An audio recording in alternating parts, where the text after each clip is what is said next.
ыдысымызға май құйып, жақсылап қыздырып аламыз. Оның үстінен туралған етімізді салып, қуырамыз.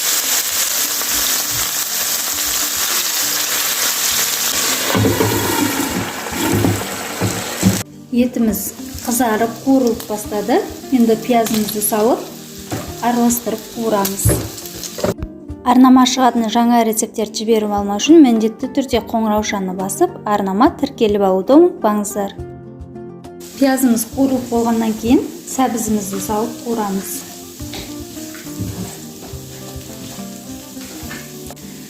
Бір шай қасық қызанақ саламыз және жарты стакан су құйып, жақсылап араластырып, бетін жауып қоямыз. Мынадай гүл капуста, яғни цветная капустадан саламыз. Менде бұл тоңазытқышта қатырылған цветная капуста, жаз кезінде көп етіп 4-5 контейнерге мен қатырып қойған болатынмын. Енді осыны салып, жақсылап араластырамыз. Бұны салмасаңыздар да болады, өзіңіздің қалауыңыз бойынша. Үйде қандай көкөністер бар, соның барлығын сала беруге болады негізінде. 4-5 тілім мұздатқышта қатырылған қызанақты салып, араластырып жібереміз.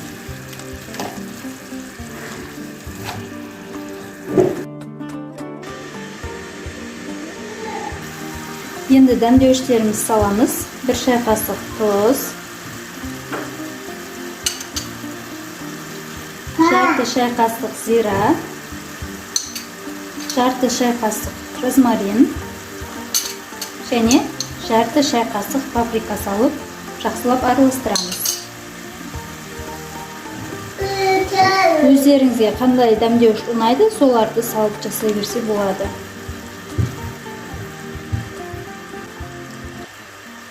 Және қара бұрыш себуді де ұмытпаймыз.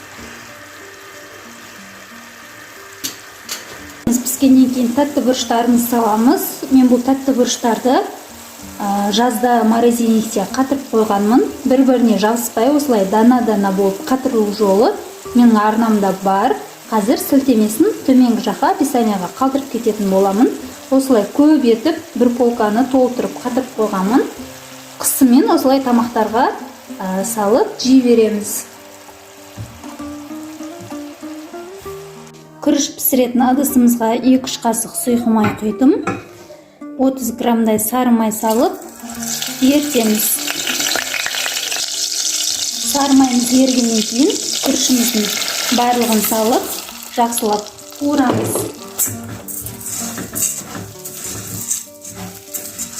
Күрішті алдын ала 2 рет жуып, сүлгінің үстінде жақсылап күрішіміз майдың бәрін өзінің бойына сіңіріп, құрғақ болғанға дейін қуырамыз. Күрішіміз жақсылап қуырылып болғаннан кейін үстінен су құямыз. Күріштен 1 сантиметр асып тұратындай етіп.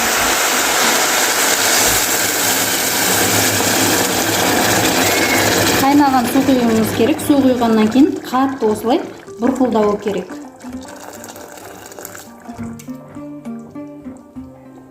Енді суы тартылғанша қатты отта тұрады.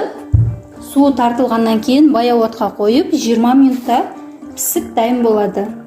Суын құйып болғаннан кейін 1 шай қасық тұз салып араластырып жібереміз.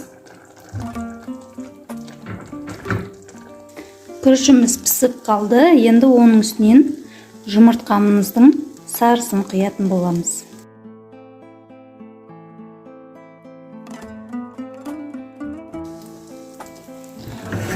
Жақсылап араластырып жібереміз.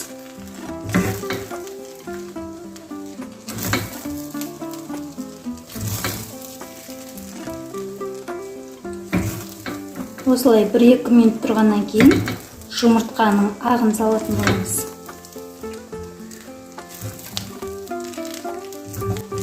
Бұл күріштің дәмінің ерекшелігі осы жұмыртқаны салуында.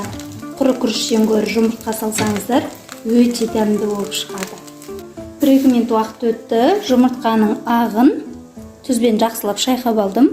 Енді осыған салып, бұны да жақсылап араластырамыз. 5-10 минуттан кейін біздің күрішімізді ала беруге болады. Күрішімізді осындай кесеге салып, тығыздап салып шығамыз.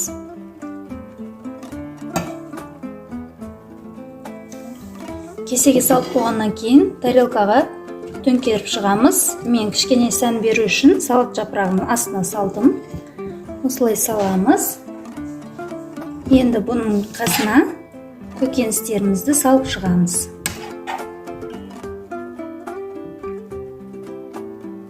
Міндетті түрде ет қосу міндет емес. Өзін тек қана көкөністерді қуырып жасауға да болады.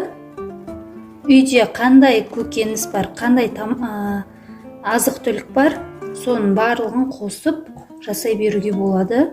Қатып қалған өзінің ингредиенттері жоқ.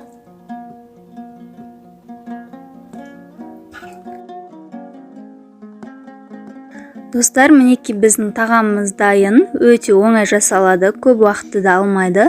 Жарты сағаттың ішінде дайын болады. Міндетті түрде мен рецептім бойынша жасап көруге кеңес беремін. Барлық ингредиенттері үйден табылатын заттар. Егер сіздерге ұнаса, пікір білдіріп кетіңіздер. Келесі рецептте осындай жүгерден балалар сүйіп жейтін тәттінің рецептін шығарамын. Жіберіп алмас үшін менің арнама тіркеліп, қоңыраушаны басып қойыңыздар. Сол кезде ең бірінші болып сіз көретін боласыз. Соңына дейін менімен болғандарыңыз үшін рахмет. Сау, сәлеметте болыңыздар.